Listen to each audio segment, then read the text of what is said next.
اعوذ باللہ من الشیطان الرجیم بسم اللہ الرحمن الرحیم۔ خواتین و حضرات السلام علیکم ورحمۃ اللہ وبرکاتہ و مغفرتہ۔ پروگرام احکام شریعت اور حج سے متعلقہ مسائل کے ساتھ ایک دفعہ پھر آپ کی خدمت میں حاضر ہیں۔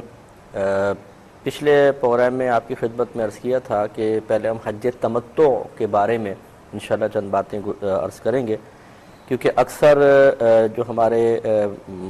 حاجی حضرات ہیں وہ حج تمتع کرتے ہیں، کیونکہ ہندوستان پاکستان سے خاص طور پر یہاں اس میں آسانی یہ ہے کہ آپ ایک احرام پہلے عمرے کا باندھتے ہیں، پھر جا کے عمرہ کرنے کے بعد وہ احرام اتار دیتے ہیں، اور اس کے بعد پھر 8 ذوالحجہ کو حج کا احرام باندھا جاتا ہے۔ تو چونکہ اس میں ذرا گیپ بیچ میں آ جاتا ہے، انسان وہاں پر عام کپڑوں میں تھوڑا نفل طواف بھی کر سکتا ہے اور اپنے مکۃ المکرمہ میں وقت گزار سکتا ہے، اس لیے ذرا آسانی اور سہولت ہے۔ تو اس کے لیے آپ کو بتایا تھا کہ احرام اصل میں ایک حالت کا نام ہے کہ جب انسان عمرے یا حج کی نیت کر لیتا ہے تو وہ حالت دکھائی تو نہیں دے گی، لیکن آپ پر ایک حالت طاری ہو جائے گی جس کا نام حالت احرام ہے، یعنی اس میں بہت سارے جائز کام بھی ناجائز اور حرام ہو جاتے ہیں۔ پھر یہ الگ بات ہے کہ اس کے لیے اس حالت کے وقت نبی کریم صلی اللہ علیہ وسلم نے ضابطہ قاعدہ بیان فرمایا کہ مرد کے لیے 2 بغیر سلی چادریں پہننا یہ سنت کریمہ ہے۔ آپ ایک چادر بھی لپیٹ سکتے ہیں پوری بغیر سلی ہوئی، لیکن وہ خلاف سنت ہوگا۔ سلے ہوئے لباس میں اگر کوئی نیت کر لے، نیت اس میں بھی ہو جائے گی حالت، یعنی انسان حالت احرام میں آ جائے گا جیسے کہ عورتیں آتی ہیں، لیکن مرد کے لیے اس طرح نیت کرنا گناہ ہوگا اور اس پہ دم وغیرہ لازم ہو سکتا ہے اگر 12 گھنٹے تک اسی طرح رہے تو۔ خلاصہ کلام یہ ہے کہ حالت احرام ایک حالت کا نام ہے، نہ کہ ان 2 بے سلی چادروں کا، انہیں مجازن احرام کہہ دیتے ہیں۔ جب آپ احرام پہن لیں، مرد جو ہیں جس کو ہم 2 بے سلی چادریں کہہ رہے ہیں، اور خواتین عام گھر کے کپڑوں میں ہی نیت کریں گی، لیکن آپ گھر سے نیت نہ کریں، ایئرپورٹ پر بھی نیت نہ کریں۔ وہاں پہنچنے کے بعد وقت مکروہ نہ ہو تو مرد جو ہیں 2 بے سلی چادریں پہننے کے بعد وہ 2 رکعت احرام کی پڑھ لیں۔ یہ پہلے بھی پڑھ سکتے ہیں نیت، چاہے آپ بعد میں کر لیں، یہ بہتر ہے۔ اور اگر مکروہ وقت ہے تو پھر انتظار کرنا ہوگا۔ اس کا فائدہ یہ ہوگا کہ اگر آپ فوراً ایئرپورٹ پہ جانے سے پہلے نیت کر لیں گے تو مسئلہ یہ ہوتا ہے کہ لوگ ہاتھ ملاتے ہیں، ان کے ہاتھوں پہ خوشبو لگی ہوتی ہیں، جسم پہ خوشبو ہوتی ہے، کپڑوں پہ یعنی گلے ملتے ہیں، اگر آپ کے احرام پر وہ خوشبو منتقل ہو گئی تو جرم لازم آئے گا۔ چنانچہ وہاں پہ سب سے میل ملاپ کر کے پھر اس کے بعد جہاز میں بیٹھ کر نیت کریں۔ اب 2 طرح کی فلائٹس ہوتی ہیں، یا تو آپ جدہ پہلے جا رہے ہیں یا مدینے جا رہے ہیں۔ جو ہندوستان پاکستان سے جا رہے ہیں، اگر وہ مدینے پہلے جا رہے ہیں تو پھر تو وہ احرام یہاں سے نہ باندھیں، عام کپڑوں میں بیٹھ جائیں جہاز میں، مدینہ منورہ پہنچے، وہاں پہ جتنے دن ہیں گزارنے کے بعد پھر جب وہ مکۃ المکرمہ کی طرف آئیں تو درمیان میں ایک مقام آتا ہے جس کو ذوالحلیفہ یا ابیار علی کہتے ہیں۔ یہ اصل میں مدینے والوں کے لیے مکے کی طرف جاتے ہوئے میقات ہے، یعنی اس کے آگے احرام کے بغیر نہیں جا سکتے ہیں، وہاں پر احرام باندھیں۔ یہ وہ لوگ ہیں کہ جو پہلے مدینے جائیں گے، اور اگر آپ کی جدہ پہلے فلائٹ ہے، یعنی آپ پہلے مکہ جا رہے ہیں، تو پھر آپ کو یہیں سے احرام پہننا ہوگا جیسے میں نے عرض کیا ہے۔ اس لیے جو خواتین و حضرات پہلے مدینے جانے کا ارادہ رکھتے ہوں وہ بالکل احرام کی نیت نہ کریں، کیونکہ اگر کر لیں گے تو پھر بالفرض مدینے میں آپ کو 8 دن رہنا ہے یا 9 دن رہنا ہے، تو پھر یہ حالت احرام میں گزارنے ہوں گے اور وہاں بہت بڑی آزمائش ہوگی۔ اس لیے وہ تو پھر آرام سے مکہ یعنی ذوالحلیفہ پہ جا کر احرام پہنیں گے، لیکن جو جدہ جا رہے ہیں وہ یہیں سے۔ ایسے باہر کے ملکوں سے بعض لوگ آتے ہیں، ان کو 2 میقاتیں پڑتی ہیں، جیسے یو کے سے آتے ہوئے بعض حضرات نے مجھے بتایا کہ 2 میقات ان کے پڑتی ہیں، تو کون سی میقات سے احرام پہنیں؟ لیکن حکم یہ ہوتا ہے اگر کسی کے بھی راستے میں 2 میقاتیں آ رہی ہوں تو افضل اور اولیٰ یہ ہے کہ پہلی میقات سے ہی احرام پہنا جائے،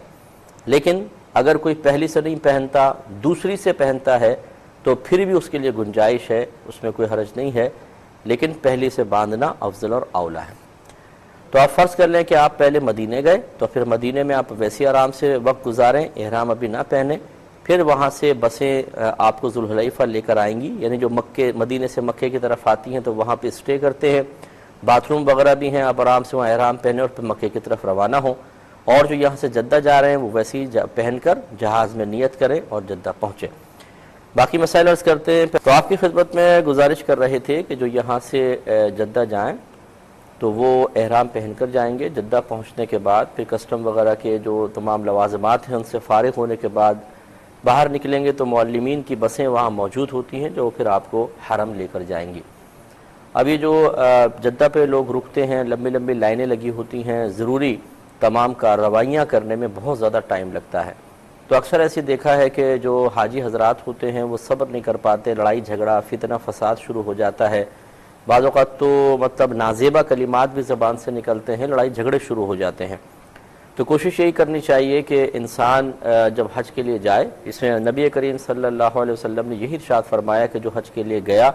اور اس نے وہاں کوئی گناہ نہ کیا، لڑائی جھگڑا نہ کیا، کوئی فسق و فجور نہ کیا، تو وہ گناہوں سے ایسا پاک و صاف ہو کر آئے گا جیسے آج ہی اپنی ماں کے پیٹ سے پیدا ہوا ہے۔ تو رحمت کونین صلی اللہ علیہ وسلم نے حج کی مقبولیت کو اور اس کے بدلے میں گناہوں کے ختم ہو جانے کو مقید کر دیا ہے اس چیز کے ساتھ کہ وہاں پر جا کر انسان اپنا محاسبہ کرے،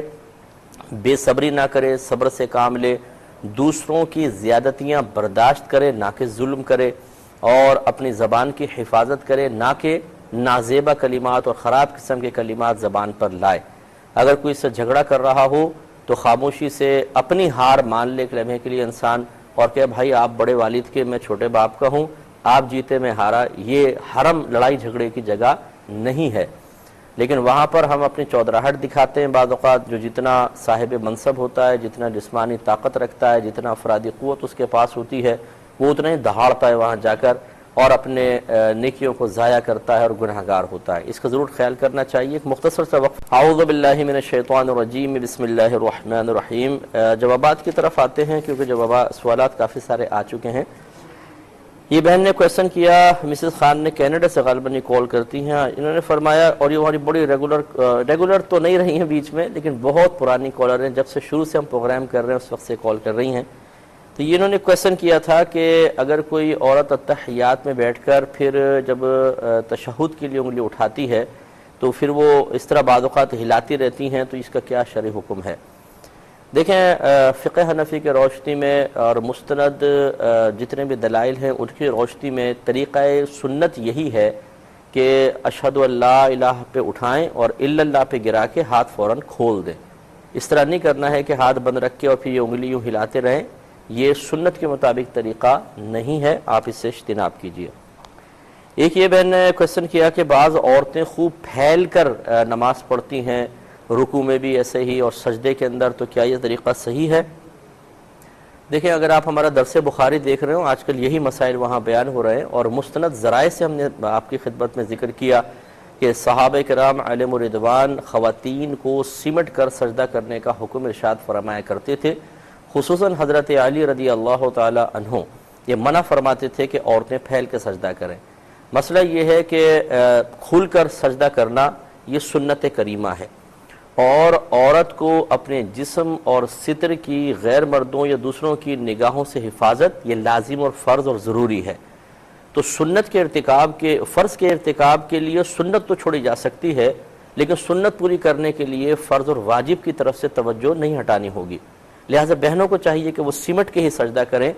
یہی صحابہ کرام علیہم الرضوان اور تابعین کے اقوال ہیں کہ نبی کریم صلی اللہ علیہ وسلم نے مطلقاً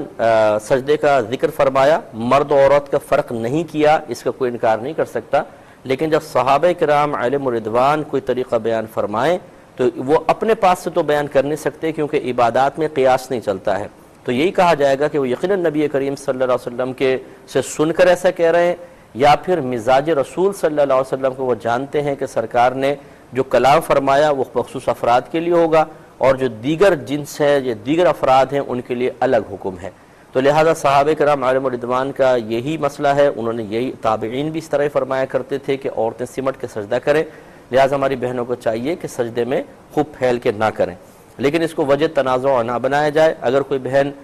جسم کو پورا کھول کے سجدہ کر رہی ہیں تو لڑائی جھگڑا نہ کریں، ٹھیک ہے، ان کی مرضی ہے، اور جو سمٹ کے سجدہ کر رہی ہے تو جسم پھیلا کے سجدہ کرنے والی بہنوں کو چاہیے کہ ان سے جھگڑا نہ کریں، وہ بھی صحیح طریقہ یہی ہے بلکہ کہ عورتیں سمٹ کے سجدہ کریں۔ پھیل کے سجدہ کرتے ہوئے عجیب عورت کی حیت بن جاتی ہے اور یہ مناسب نہیں ہے، شریعت اس کو پسند نہیں کرتی ہے۔ ایک ہی کوشچن کیا گیا کہ اگر کوئی حالت احرام میں ہے اور اس پر غسل واجب ہو جائے تو کیا کرے؟ تو بالکل وہ غسل کرے گا۔ دیکھیں ہم نے پہلے آپ کو بتایا کہ احرام اصل میں ایک حالت کا نام ہے، ان دو بے سلی چادروں کو مجازن احرام کہتے ہیں، لہٰذا اگر کوئی بالفرض باتھ روم میں گیا اور اس نے دونوں چادریں اتار کے رکھ دیں تو ہم یہ نہیں کہیں گے یہ حالت احرام سے باہر ہو گیا، کیونکہ وہ تو حلق کے بعد ہی ہوتا ہے۔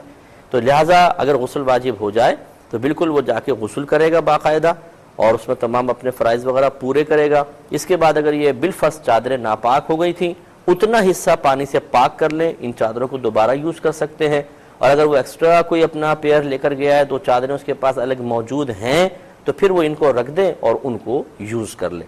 لیکن یہ یاد رکھیں کہ ان چادروں پہ جو دوسری ہیں ان پر اگر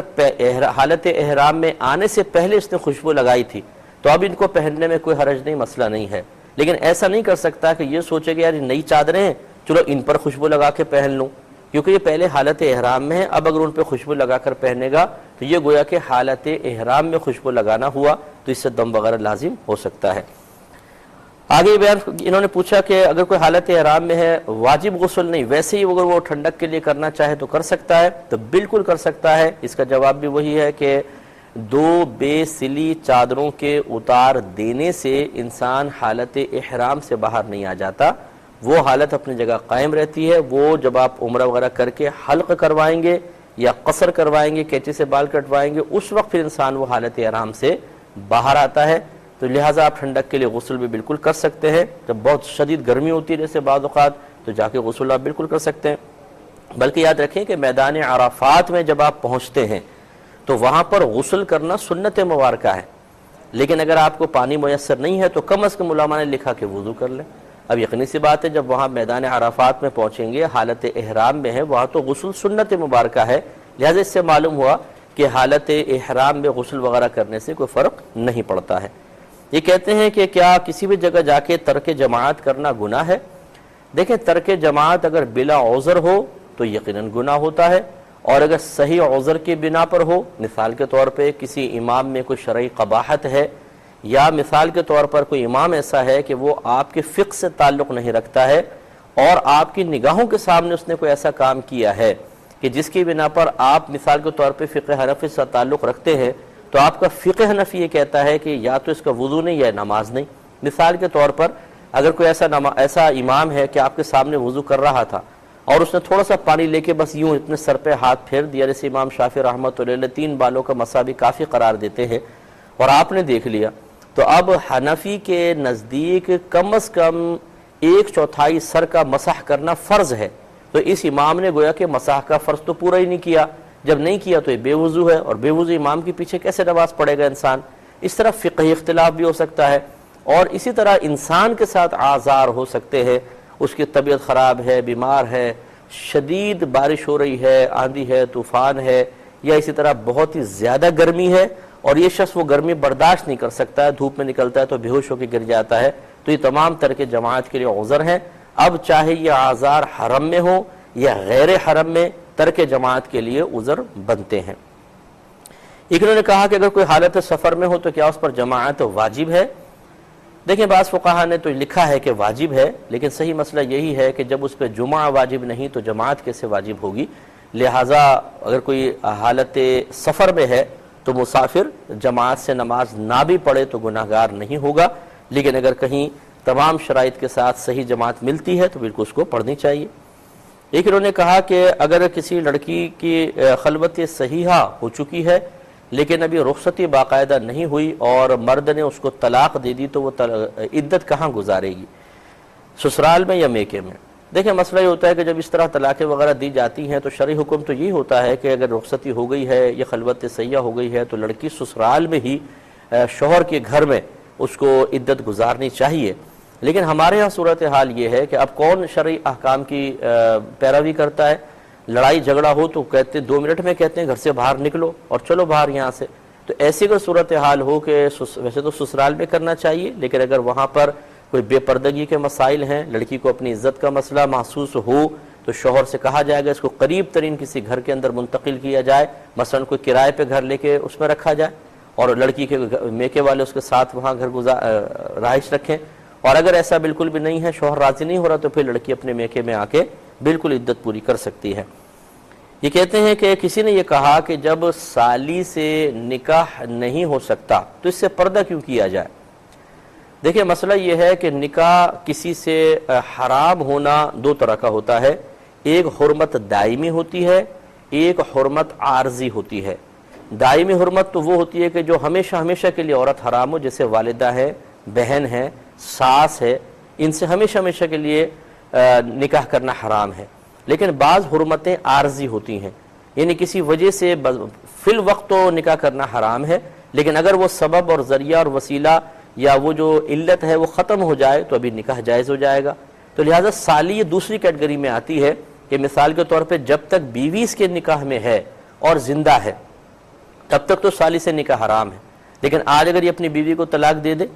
آج اگر زوجہ کا انتقال ہو جائے، تو کیا یہ سالی سے نکاح کر سکتا ہے کہ نہیں؟ تو بالکل کر سکتا ہے. لہذا معلوم ہوا کہ جہاں حرمت عارضی ہوتی ہے وہاں پردے کا حکم ہوگا. لہذا جس نے بھی یہ اپنا قیاس آرائی کرنے کی کوشش کی ہے، پہلی بات تو یہ کہ وہ گناہگار ہوا شدید قسم کا، اللہ کی بارگاہ میں توبہ کرے. اور اس نے افتراء کیا ہے شریعت پر، یہ ایک اور بہت بڑا گناہ کبیرہ ہے. اور میں بارہا آپ کو حدیث سنا چکا ہوں کہ نبی کریم صلی اللہ علیہ وسلم نے ارشاد فرمایا کہ جو کوئی بغیر علم کے فتویٰ دے تو اس پر زمین و آسمان کے تمام فرشتے لعنت کرتے ہیں. تو فتوے کا مطلب یہ نہیں ہے کہ آپ باقاعدہ لکھ کر اس پہ کوئی سٹیمپ لگائیں گے تو فتویٰ بنتا ہے، بلکہ فتوے کا مطلب یہ ہے قرآن و حدیث کا حکم بیان کرنا. تو اگر کوئی قرآن و مطلب کہتا ہے کہ یہ مسئلہ یوں ہے، تو وہ یہی کہہ رہا ہے کہ قرآن میں حدیث میں یوں آیا، یا اللہ تبارک و تعالیٰ اور اس کے رسول کریم صلی اللہ علیہ وسلم نے اس طرح فرمایا. اب نہ قرآن میں، نہ حدیث میں، نہ سرکار نے فرمایا، نہ اللہ تبارک و تعالیٰ کا فرمان ہے، تو لہٰذا یہ جھوٹ اور افتراء تہمت کی وجہ سے شدید قسم کا گناہگار ہوگا. اس لیے ہم گزارش کرتے ہیں تمام اپنے دیکھنے والے بھائیوں اور بہنوں سے کہ آپ ضرور تبلیغ دین کریں، لیکن جب آپ کسی مستند ذریعے سے کوئی معلومات حاصل کر چکے ہوں اسے آپ بے عینی ہی آگے پہنچائیں، ورنہ قطعی طور پر اس کی کوشش نہ کریں، ورنہ شدید قسم کے گناہگار ہو سکتے ہیں.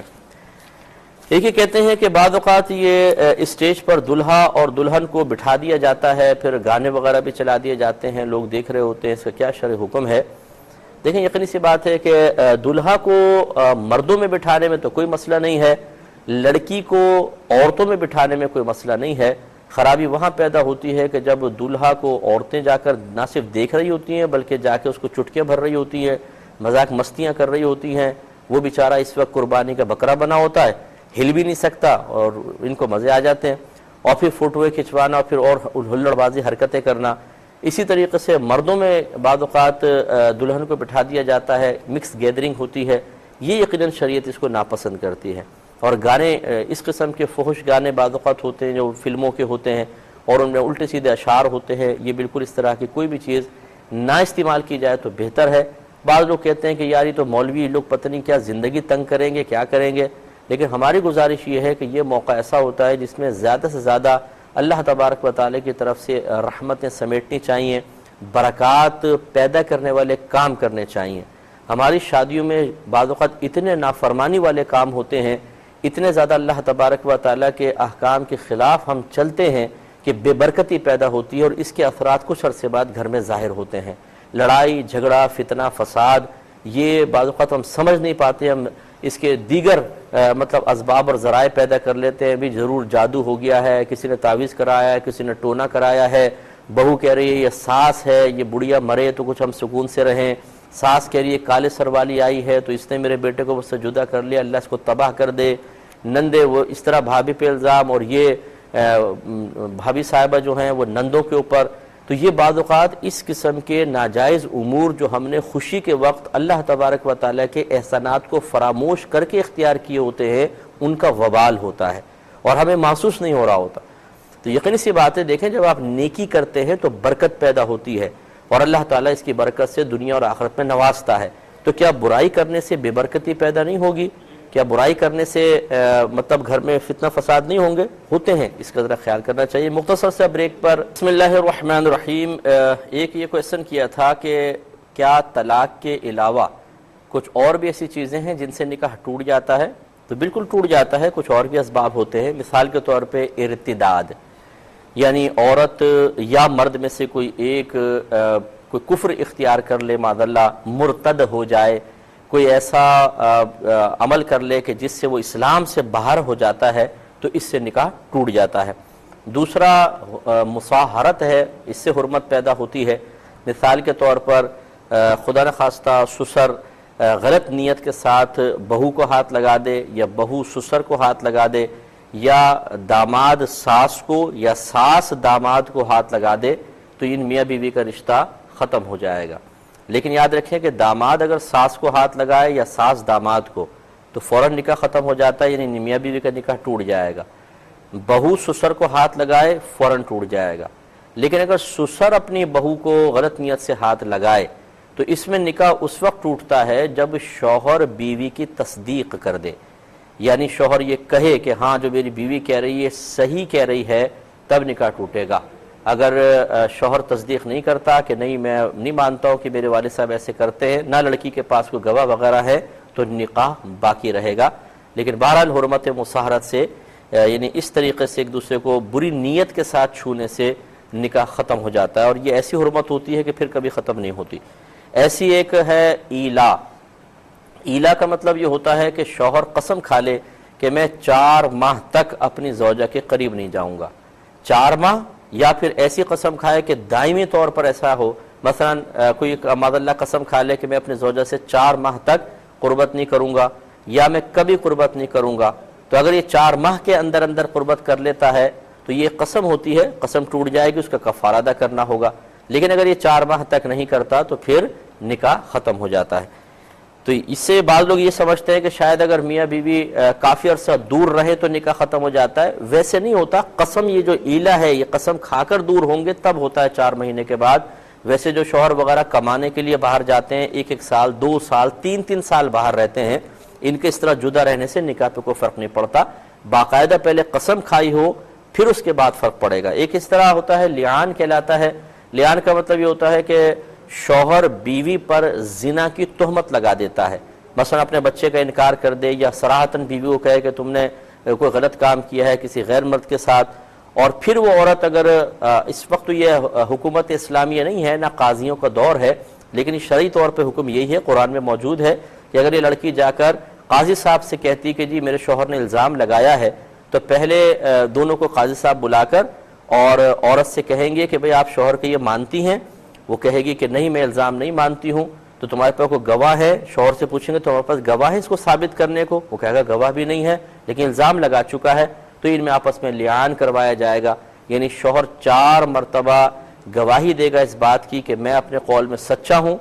یوں کہے گا کہ میں گواہی دیتا ہوں کہ میں نے جو کچھ کہا میں سچا ہوں، اور 5ویں مرتبہ کہے گا کہ اگر میں اس بات میں جھوٹا ہوں تو مجھ پہ اللہ کی لعنت پڑ جائے۔ پھر لڑکی 4 مرتبہ کہے گی کہ یہ اپنے قول میں گواہی دیتی ہوں کہ اپنے قول میں جھوٹا ہے۔ پھر 5ویں مرتبہ کہے گی کہ اگر یہ اپنے قول میں سچا ہو تو مجھ پہ اللہ کا غضب نازل ہو جائے۔ اس کے بعد قاضی ان دونوں کے درمیان تفریق کروا دے گا۔ تو یہ چند اسباب ہیں جس کی بنا پر نکاح ختم ہو جاتا ہے۔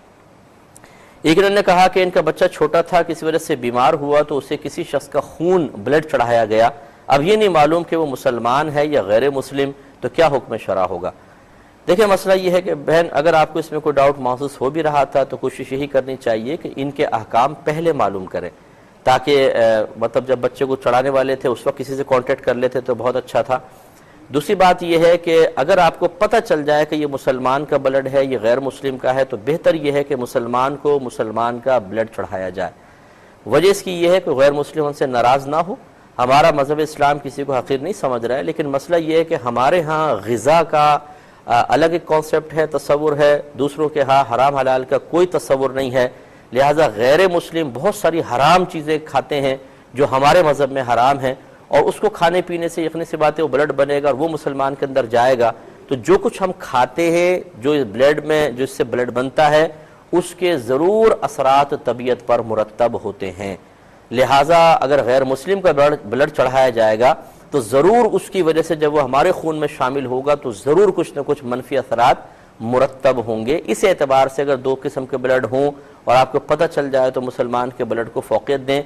لیکن اگر یہ صورتحال ہو کہ مسلمان کا بلڈ نہیں مل رہا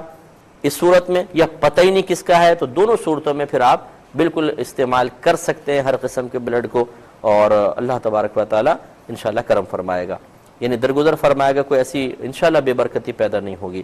ایک بہن فرماتی ہیں کہ حجر اسود، آپ کو پتہ ہے کہ جب آدمی طواف کرتا ہے حجر اسود سے سٹارٹ کرتا ہے، پھر گھوم کر آتے ہیں تو پہلا کونا، پھر دوسرا کونا، پھر تیسرا کونا رکن یمانی کہلاتا ہے، چوتھا پھر حجر اسود ہے، پھر جب گھوم کے حجر اسود پر آتے ہیں تو استلام کرتے ہیں دور سے اس طریقے سے، اور پھر طواف شروع ہوتا ہے۔ بہن یہ پوچھ رہی ہے کہ کسی نے یہ سمجھا کہ رکن یمانی یہ حجر اسود آ گیا اور وہاں استلام کر لیا، اب تھوڑا آگے بڑھے تو پتہ چلا ہو یہ کونا نہیں تھا، اگلا کونا تھا، تو پہلے استلام کر لینے کی بنا پر جبکہ بعد میں وہاں جا کر بھی استلام کر لیا گیا، کوئی خرابی لازم تو نہیں آئی؟ دیکھیں مسئلہ یہ ہے کہ اگر آپ کا سینہ کعبۃ اللہ کی طرف ہو جائے دوران طواف تو بہتر یہ ہوتا ہے کہ جتنا عرصہ رہا اتنا طواف کو دہرا لیا جائے، بلکہ بعضوں نے لکھا ہے کہ اس چکر کو دوبارہ کر لیا جائے، یہ بہت ہی بہتر ہے۔ تو استلام کرنے میں یقیناً رکن یمانی پہ آپ کا رخ کعبۃ اللہ کی طرف ہو گیا ہوگا، تو بہتر یہ ہے کہ اگر بہتر یہ تھا کہ جب حجر اسود پر آئے تھے تو اس چکر کو کاؤنٹ نہ کرتے، ایک اور چکر لگا لیتے، لیکن اگر نہیں لگایا تو بہرحال یہ اللہ کی بارگاہ میں توبہ کر لیں، لیکن اس پہ کوئی دم وغیرہ لازم نہیں ہوگا۔ ایک انہوں نے کویسچن کیا کہ بعض خواتین عورت جب زمین پر سجدہ کرے تو کیا کرے، کیا وہ کلائیاں اپنی پوری بچھائے یا نہ بچھائے؟ دیکھیں یہاں پر بھی وہی جواب ہے جو تھوڑی دیر پہلے میں نے دیا کہ نبی کریم صلی اللہ علیہ وسلم نے صراحتاً منع فرمایا کہ کلائیاں زمین پر نہ بچھائی جائیں، اور اس کو سرکار نے فرمایا کہ کوئی بھی کتے کی طرح اپنی کلائیاں زمین پر نہ بچھائے، کیونکہ آپ نے دیکھا جب کتا بیٹھتا ہے تو اگلی اپنی پوری کلائیاں بچھا کر زمین پر بیٹھتا ہے۔ لیکن وہی بات کہ صحابہ کرام علیہم رضوان نے، اس طرح تابعین نے جب عورت کو سمٹ کے سجدہ کرنے کا حکم دیا تو جب وہ سمٹ کے سجدہ کرے گی تو بغیر کلائیاں بچھائے وہ سجدہ نہیں ہو سکتا ہے، لہٰذا پھر عورت کے لیے گویا کہ اس کا استثناء ہوگا۔ وضو سے قبل استنجا کرنا کوئی لازم نہیں ہے، اگر پیشاب وغیرہ کی حاجت نہیں ہے تو آپ ویسے وضو کر کے نماز ادا کر سکتے ہیں۔ بعد نماز چہرے وغیرہ پہ ہاتھ پھیرنا کوئی سنت وغیرہ نہیں ہے، ویسے یہ لوگوں نے بنا لیا ہوگا۔ ہاں بعض اوقات ہوتا ہے کہ بعض چیزیں پڑھ کر ہاتھ پہ دم کر کے چہرے پہ مسح کرتے ہیں برکت کے لیے، وہ الگ چیز ہے، لیکن یہ نہیں کہ نماز ختم کرتے ہی ایک دم بس چہرے پہ ہاتھ پھیر لے سے کیا فائدہ ہوگا، اس سے کوئی فائدہ نہیں ہے۔ تو اب چونکہ پروگرام کے وقت تقریباً ختم ہو رہا ہے، لیکن میں تھوڑی سی گزارش کرتا ہوں کہ دیکھیں یہ کچھ شکایتیں میرے پاس آئی ہیں تو میں آپ کی خدمت میں گزارش کر رہا ہوں کہ میرا فیس بک پر پرسنل کوئی بھی اکاؤنٹ نہیں ہے۔ ہمیں شکایتیں یہ موصول ہوئی ہیں کہ بعض لوگوں نے اپنا میرا فیک اکاؤنٹ بنا کر اور لوگوں سے مطلب ڈیمانڈ کی ہے فنڈز وغیرہ کی، اور اس میں پکچریں ڈال دیں کسی پہاڑ شخص کی، کبھی کسی کی کہ بھئی اس کو ہم نے دینا ہے تو آپ مجھے دیں۔ تو کئی لوگوں نے، ہمارے دوستوں نے میری وجہ سے یہ سمجھ کے کہ مفتی صاحب ہی شاید ڈیمانڈ کر رہے ہیں، انہوں نے پیسے بھیج بھی دیے ہیں کسی کے اکاؤنٹ میں۔ تو یہ میری گزارش ہے کہ میں آپ کو عرض کرتا ہوں کوئی بھی میرے نام سے آپ سے کوئی فنڈ طلب کرے آپ ہرگز نہ دیں، کوئی بھی مانگ رہا ہو آپ ہرگز نہ دیں، جب تک کہ آپ اگر کہیں دینا پسند کریں اور میرے حوالے سے دینا چاہتے ہیں تو پہلے مجھ سے تصدیق کر لیجئے۔ دوسری بات یہ ہے کہ میرا فیس بک پہ پرسنل کوئی اکاؤنٹ نہیں ہے، جن لوگوں نے بھی بنائے ہوئے ہیں وہ اپنے اپنے فیک اکاؤنٹ بنائے ہوئے ہیں۔ ایک بس ہمارا آفیشیل ہے، مفتی محمد اکمل آفیشیل، اس پہ لکھا ہوا ہے باقاعدہ، یہ ہمارے الفرقان اسکالر اکیڈمی کے جو بچے ہیں انہوں نے بنایا ہوا ہے، مفتی محمد اکمل آفیشیل لکھا ہوگا، بس یہ ہے میرا اکاؤنٹ، لیکن یہ میں اس پہ پرسنلی خود ہوتا بھی نہیں۔ آپ اس پہ بھی صرف اگر جوائن ہونا چاہتے ہیں کچھ چیزیں سیکھنے کے لیے، کوئی حدیثیں وغیرہ پڑھنے کے لیے تو ضرور ہوں، اس پہ بھی آپ کوئی فنڈ وغیرہ کی بات نہ کریں۔ باقی اور اس قسم کے کسی شخص نے اگر کوئی آپ کے ساتھ چیٹنگ کی ہو تو آپ ضرور اس کی گرفت کسی لحاظ سے کر سکتے ہو تو ضرور کریں۔ اللہ تعالیٰ ان کو مطلب شرم و حیا عطا فرمائے کہ یہ نہیں سوچتے کہ آپ کتنا بڑا گناہ کر رہے ہیں، کہ تھوڑے بہت پیسے کتنے عرصے آپ کھا لیں گے۔ یہ جہنم کا ایندھن اپنے پیٹ میں اتارنا اور اپنے بلڈ میں شامل کرنا، اس کا وبال آخرت پہ کتنا زیادہ ہے۔ اسی طرح بہت سے دیکھیں میں جہاں پر بھی جاتا ہوں لوگ